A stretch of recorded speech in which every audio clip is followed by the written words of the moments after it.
আসসালামু আলাইকুম, welcome to cooking diary. আজকে আপনাদের সাথে একটা ভিন্ন স্বাদের ঝটপট তৈরি করতে পারেন ওরকম রেসিপি শেয়ার করে দেখাবো। 2 রকমের ডাল দিয়ে ডিম রান্না। আশা করছি ভিডিওটি প্রথম থেকে শেষ পর্যন্ত না টেনে দেখবেন। চলুন মূল প্রস্তুত প্রণালীটা দেখে নিই। আমি এখানে 1 কাপ মসুর ও 1 কাপ মুগ ডাল ভিজিয়ে ধুয়ে নিয়েছি। এবার এগুলো একটা প্যানে ঢেলে তাতে একটা পেঁয়াজ কুচি, অল্প টমেটো কুচি দিয়ে দিব। এবার একটা দারচিনির ছোট টুকরা, 2টা এলাচ, একটা ছোট তেজপাতা ও 2টা লং দিয়ে দিব। এবার ছোট ছোট করে কুচি করা আদা ও রসুন 1 চামচ করে দিয়ে দিব। এবার জিরা গুঁড়া, হলুদ গুঁড়া ও মরিচ গুঁড়া দিয়ে মিশ্রণটি মিশিয়ে ফেলব।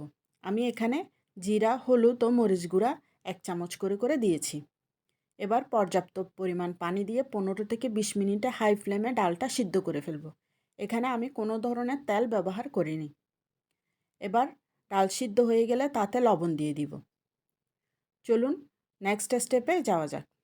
একটা কড়াইয়ে 2 টেবিল চামচ পরিমাণ তেল দিয়ে তেল গরম হলে তাতে 2-3 কোয়া রসুন কুচি, 1 ইঞ্চির মতো আদা কুচি এবং একটা বড় পেঁয়াজ কুচি দিয়ে দিলাম। এবার কয়েকটা শুকনা মরিচ ও 1 চামচ আস্ত জিরা দিয়ে এটা গোল্ডেন ব্রাউন হওয়ার জন্য নেড়েচেড়ে নিতে হবে।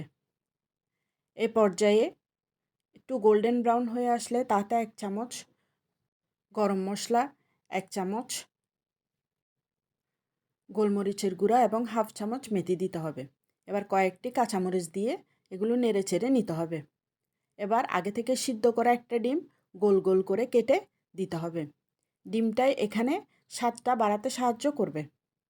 এটা গোল্ডেন ব্রাউন হয়ে গেলে ডালের মধ্যে ঢেলে দিয়ে দিতে হবে। এবার হাফ চামচ পরিমাণ চিনি দিয়ে দিতে হবে।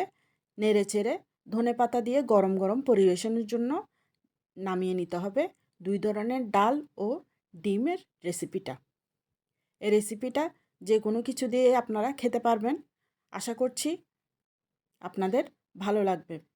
যদি নতুন নতুন ভিডিও পেতে চান তাহলে অবশ্যই কুকিং ডায়েরিতে লাইক, কমেন্ট, শেয়ার ও ফলো দিতে ভুলবেন না। আল্লাহ হাফেজ, ভালো থাকবেন সবাই।